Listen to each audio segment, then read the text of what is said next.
Trabectome is based on an idea of Professor Dr. George Baerveldt.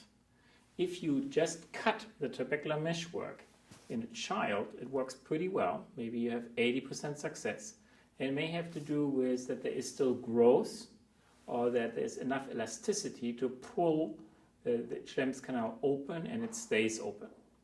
However, if you do the same thing in an adult, your odds invert on you. Typically, it falls in, scars over, and you don't maintain the opening. So his idea was to, instead of just cutting, remove a portion of the trabecular meshwork and thereby making the remnants of the meshwork so small that they can't fall in and close the channel again. Trabectome is the implementation of that idea.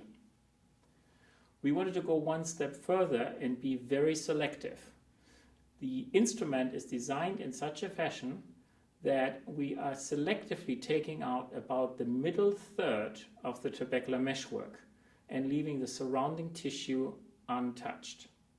The significance of that is that trabecular meshwork is a privileged site, meaning a tissue which has very little wound healing in and out of itself.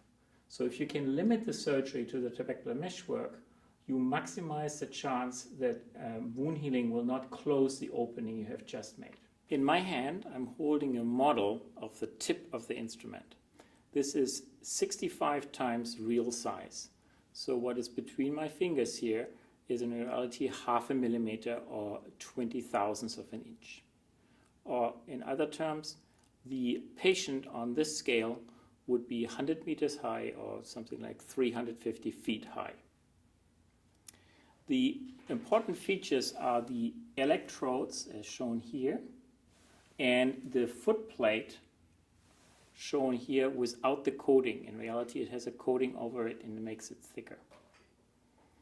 The configuration is such that when this instrument is powered, it is destructive to tissue, but only between my fingers, not anywhere else. So, if I also use my very crude model of Schlemm's canal, I can explain this further.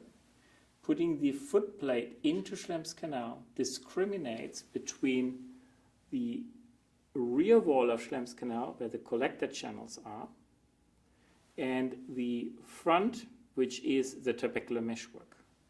So when powering the instrument, we can go towards the edge, like so, and then continue to power and take out trabecular meshwork. Once we have done that, we take the instrument out, turn the instrument over.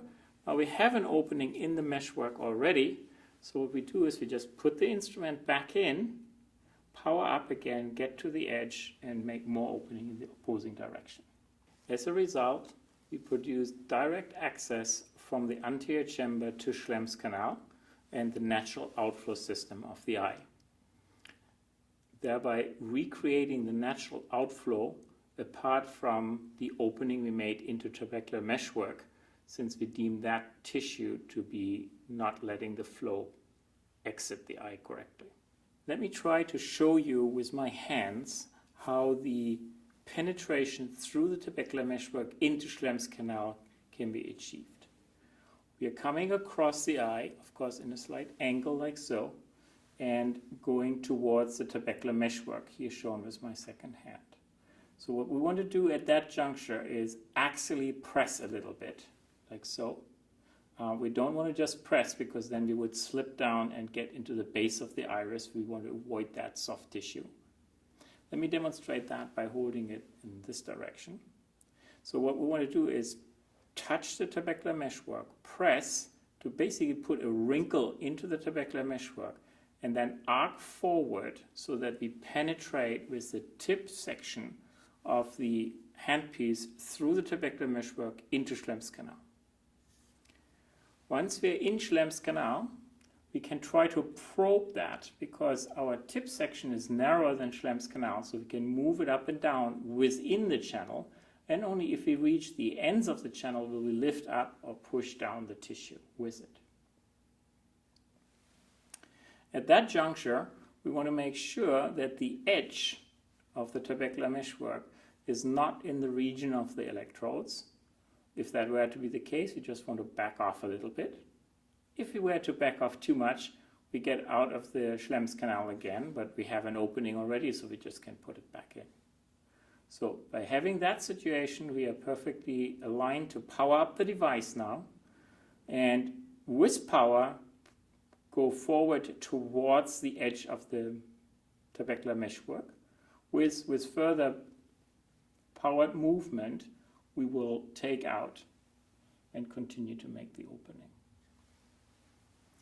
As I said before, once we have an opening already, it is easier because we come back in the opposing direction. We place the instrument such that trabecular meshwork is on the inside of the foot plate. Immediately power up the device, go towards the edge, and keep on powering to open. When we start, we like to go straight across the center of the eye so that the foot plate is nicely aligned with the direction of the trabecular meshwork. However, when we arc along, we get a mismatch in the angle, as you can see it now, and sooner or later that mismatch will make it uncomfortable to proceed. That's when we want to stop. We don't want to try to make an extra large opening, risking to rip the trabecular meshwork. In addition to that, it is very important to appreciate that the position of Schlemm's canal is such that we need to pull back on the instrument while we are making the arc. In other words, if this were to be the incision and we are trying to arc in this direction, it is a combined movement of angling and pulling back.